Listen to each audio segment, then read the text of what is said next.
എല്ലാവർക്കും മല്ലൂടിന്റെ മറ്റൊരു വീഡിയോയിലേക്ക് സ്വാഗതം. ലോക, ബസൂക്ക, തലവര തുടങ്ങിയ സിനിമകളുടെ OTT അപ്ഡേറ്റ് ആണ് നമ്മൾ ഇന്നത്തെ വീഡിയോയിൽ നോക്കുന്നത്. ഇതുപോലത്തെ ഒരു ഈ ചാനൽ മറക്കാതെ സബ്സ്ക്രൈബ് ചെയ്യൂ. ആദ്യത്തെ ഒരു അപ്ഡേറ്റ് ബാന്ദ്ര എന്ന സിനിമയുമായി ബന്ധപ്പെട്ടതാണ്. കാത്തിരുന്ന് മടുത്തൊരു സിനിമയാണ് ബാന്ദ്ര. ദിലീപും തമനയും ഒന്നിച്ച് അഭിനയിച്ച സിനിമയാണ് ബാന്ദ്ര. എവറേജ് അഭിപ്രായമാണ് ബാന്ദ്ര സിനിമയ്ക്ക് തിയേറ്ററിൽ നിന്ന് ലഭിച്ചത്. ഈ സിനിമയുടെ OTT ഇപ്പോൾ ആമസോൺ പ്രൈമാണ് വാങ്ങിച്ചിരിക്കുന്നത്. കഴിഞ്ഞ വർഷം കമ്മിങ് സൂൺ എന്ന പോസ്റ്റർ വന്നിട്ടുണ്ടായിരുന്നു. ഇപ്പോഴാണ് ഒരു അപ്ഡേറ്റ് വന്നിരിക്കുന്നത്. ഒക്ടോബർ മാസം ഫസ്റ്റ് വീക്കോട് കൂടി ബാന്ദ്ര സിനിമ ആമസോൺ പ്രൈമിൽ റിലീസാകും. അടുത്തൊരു അപ്ഡേറ്റ് അപൂർവ പുത്രന്മാർ എന്ന സിനിമയുമായി ബന്ധപ്പെട്ടതാണ്. ഇതൊരു കോമഡി മൂവിയാണ്. വിഷ്ണു ഉണ്ണികൃഷ്ണനാണ് സിനിമയിലെ നായകൻ. തിയേറ്ററുകളിൽ പരാജയപ്പെട്ട സിനിമയാണിത്. ഈ ചിത്രം ഈ വീക്കിൽ ആമസോൺ പ്രൈമിലാണ് OTT റിലീസ്. അടുത്തൊരു അപ്ഡേറ്റ് ഗെറ്റ് സെറ്റ് ബേബി എന്ന സിനിമയുമായി ബന്ധപ്പെട്ടതാണ്. തിയേറ്ററുകളിൽ നല്ല അഭിപ്രായമാണ് ഗെറ്റ് സെറ്റ് ബേബി നേടിയെടുത്തത്. ഉണ്ണിമുകുന്ദൻ, നിഖിൽ വിമലാണ് സിനിമയിൽ കേന്ദ്ര കഥാപാത്രമായി അഭിനയിച്ചിരിക്കുന്നത്. ഈ സിനിമയുടെ OTT ഇപ്പോൾ മനോരമ മാക്സ് ആണ് വാങ്ങിച്ചിരിക്കുന്നത്. സിനിമയുടെ റിലീസ് തീയതി പുറത്തുവിട്ടിട്ടില്ല. ഗെറ്റ് സെറ്റ് ബേബി ഒക്ടോബർ മാസം ഫസ്റ്റ് വീക്കോട് കൂടി മനോരമ മാക്സിൽ റിലീസാക്കുമെന്ന റിപ്പോർട്ടാണ് വന്നിരിക്കുന്നത്. അടുത്തൊരു അപ്ഡേറ്റ് DNA എന്ന സിനിമയുമായി ബന്ധപ്പെട്ടതാണ്. നല്ലൊരു ത്രില്ലർ സിനിമയായിരുന്നു DNA. പക്ഷേ സിനിമ തിയേറ്ററുകളിൽ പരാജയപ്പെട്ടു. അസ്കർ, അന്ന റെജി, റായ് ലക്ഷ്മി തുടങ്ങി ഒരുപാട് പേര് DNA സിനിമയിൽ അഭിനയിച്ചിട്ടുണ്ട്. ഇപ്പോഴത്തെ മനോരമ മാക്സ് ആണ് DNA സിനിമയുടെ OTT വാങ്ങിച്ചിട്ടുള്ളത്. സിനിമ OTT റിലീസിന് ഒരുങ്ങുകയാണ്. ഒക്ടോബർ മാസം 5 കൂടി DNA സിനിമ OTTയിലെത്തും. അടുത്തൊരു അപ്ഡേറ്റ് ചെക്ക്മേറ്റ് എന്ന സിനിമയുമായി ബന്ധപ്പെട്ടതാണ്. ഇതും ഒരു ത്രില്ലർ സിനിമയാണ്. നല്ല അഭിപ്രായമാണ് ചെക്ക്മേറ്റ് സിനിമ നേടിയെടുത്തത്. സിനിമ റിലീസായിട്ട് കാലങ്ങളായി. ഇപ്പോഴാണ് OTT റിലീസ് വരുന്നത്. അനൂപ് മേനോൻ ലാലാണ് സിനിമയിൽ പ്രധാന കഥാപാത്രമായി അഭിനയിച്ചിരിക്കുന്നത്.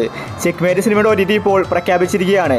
ഒക്ടോബർ മാസം 2-നാണ് ചെക്ക്മേറ്റിൻ്റെ OTT റിലീസ്. അടുത്തൊരു അപ്ഡേറ്റ് തലവര എന്ന സിനിമയുമായി ബന്ധപ്പെട്ടതാണ്. നല്ല അഭിപ്രായങ്ങൾ തിയേറ്ററിൽ നേടിയിട്ടും പരാജയപ്പെട്ട സിനിമയാണ് തലവര. അർജുൻ അശോകനാണ് സിനിമയിലെ നായകൻ. അർജുൻ അശോകൻ വ്യത്യസ്തമായ കഥാപാത്രമാണ് തലവരയിൽ ചെയ്തിരിക്കുന്നത്.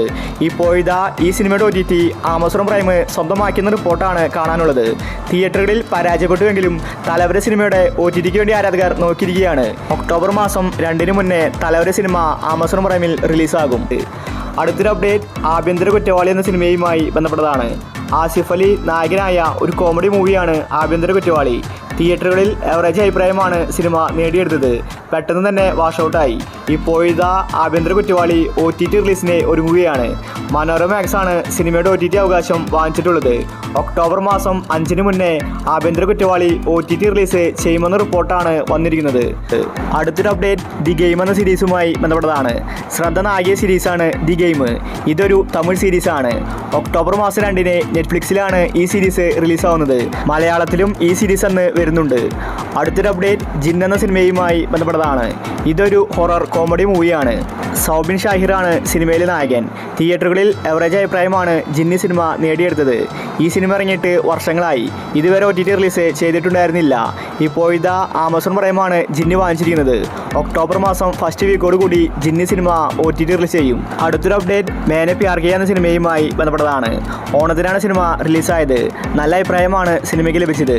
ഇപ്പോഴത്തെ മേനെ പ്യാർ കിയ എന്ന സിനിമ OTT റിലീസിന് ഒരുങ്ങുകയാണ്. ആമസോൺ പ്രൈമാണ് സിനിമയുടെ OTT അവകാശം വാങ്ങിച്ചിട്ടുള്ളത്. ഒക്ടോബർ മാസം 2-നാണ് മേനെ പ്യാർ കിയയുടെ OTT റിലീസ്. അടുത്തൊരു അപ്ഡേറ്റ് രാമചന്ദ്ര ബോസൺകോ എന്ന സിനിമയുമായി ബന്ധപ്പെട്ടതാണ്. 2023-ലാണ് സിനിമ റിലീസായത്. നല്ല അഭിപ്രായമാണ് രാമചന്ദ്രയ്ക്ക് ലഭിച്ചത്. നിവിൻ പോളിയാണ് സിനിമയിലെ നായകൻ. ഇതുവരെ സിനിമ OTT റിലീസ് ചെയ്തിട്ടുണ്ടായിരുന്നില്ല. ഒരുപാട് താരനിര രാമചന്ദ്രയിൽ അഭിനയിച്ചിട്ടുണ്ട്. കോമഡി ആക്ഷൻ മൂവിയാണ് രാമചന്ദ്ര. ഇപ്പോഴത്തെ ആമസോൺ പ്രൈം രാമചന്ദ്രയുടെ OTT വാങ്ങിച്ചെന്ന റിപ്പോർട്ടാണ് കാണാനുള്ളത്. ഒക്ടോബർ മാസം 10-ന് മുന്നേ രാമചന്ദ്ര OTTയിലെത്തും. അടുത്തൊരു അപ്ഡേറ്റ് ബസൂക്ക എന്ന സിനിമയുമായി ബന്ധപ്പെട്ടതാണ്. ഒരുപാട് പേര് കാത്തിരുന്ന് മടുത്ത സിനിമയാണ് ബസൂക്ക. കാരണം സിനിമ OTTയിൽ വരുന്നില്ല. സാധാരണ OTT അവകാശം വിറ്റുപോകാത്തത് കൊണ്ടാണ് സിനിമ റിലീസാക്കാത്തത്. എന്നാൽ ഇവിടെ നേരെ തിരിച്ചാണ്. ബസൂക്കയുടെ OTT 2 മാസം മുന്നേ തന്നെ C5 വാങ്ങിയതാണ്. ഇതുവരെ റിലീസാക്കിയിട്ടില്ല. മമ്മൂട്ടിയുടെ ഈ ആക്ഷൻ മൂവി ഉടനെ തന്നെ OTTയിൽ വരുമെന്ന റിപ്പോർട്ടാണ് കാണാനുള്ളത്. ഒരുപക്ഷെ ഒക്ടോബർ മാസം 2-നായിരിക്കും ബസൂക്ക സിനിമയുടെ OTT റിലീസ് ഉണ്ടാവാൻ പോകുന്നത്. അവസാനത്തെ അപ്ഡേറ്റ് ലോക എന്ന സിനിമയുമായി ബന്ധപ്പെട്ടതാണ്. കല്യാണി നസ്ലിനാണ് സിനിമയിൽ പ്രധാന കഥാപാത്രമായി അഭിനയിച്ചിരിക്കുന്നത്. തിയേറ്ററുകളിൽ കൂടുതൽ കയ്യടി നേടിയത് കല്യാണിക്കാണ്. മികച്ച അഭിനയമാണ് കല്യാണി ലോക സിനിമയിൽ കാഴ്ചവെച്ചത്. 30 കോടി ബഡ്ജറ്റ് ഇറക്കി 300 കോടിക്കടുത്ത് കളക്ഷൻ സിനിമ നേടിയിട്ടുണ്ട്. ഇപ്പോഴിതാ ലോക സിനിമ OTT റിലീസിന് ഒരുങ്ങുകയാണ്. ഈ മാസം ലോക സിനിമ റിലീസാക്കില്ലെന്ന റിപ്പോർട്ടാണ് കാണാനുള്ളത്. നെറ്റ്ഫ്ലിക്സ് വലിയ തുകയാണ് ലോക സിനിമയ്ക്ക് കൊടുത്തിരിക്കുന്നത്. എന്നാൽ ദുൽഖർ സൽമാൻ അത് റിജക്ട് ചെയ്തിരിക്കുകയാണ്. അടുത്ത മാസം മാത്രമേ ലോക സിനിമ OTTയിൽ വരുമെന്നാണ് റിപ്പോർട്ട് കാണിക്കുന്നത്. ഒരുപക്ഷെ ഒക്ടോബർ മാസം ഫസ്റ്റ് വീക്കോടുകൂടി നെറ്റ്ഫ്ലിക്സിൽ ലോക സിനിമ റിലീസാക്കും. അപ്പോൾ നിങ്ങൾ കാത്തിരിക്കുന്ന OTT മൂവി ഏതാണ്? അഭിപ്രായങ്ങൾ താഴെ കമന്റ് ചെയ്യുക. ഇതുപോലത്തെ ഒരു ചാനൽ മറക്കാതെ സബ്സ്ക്രൈബ് ചെയ്യൂ.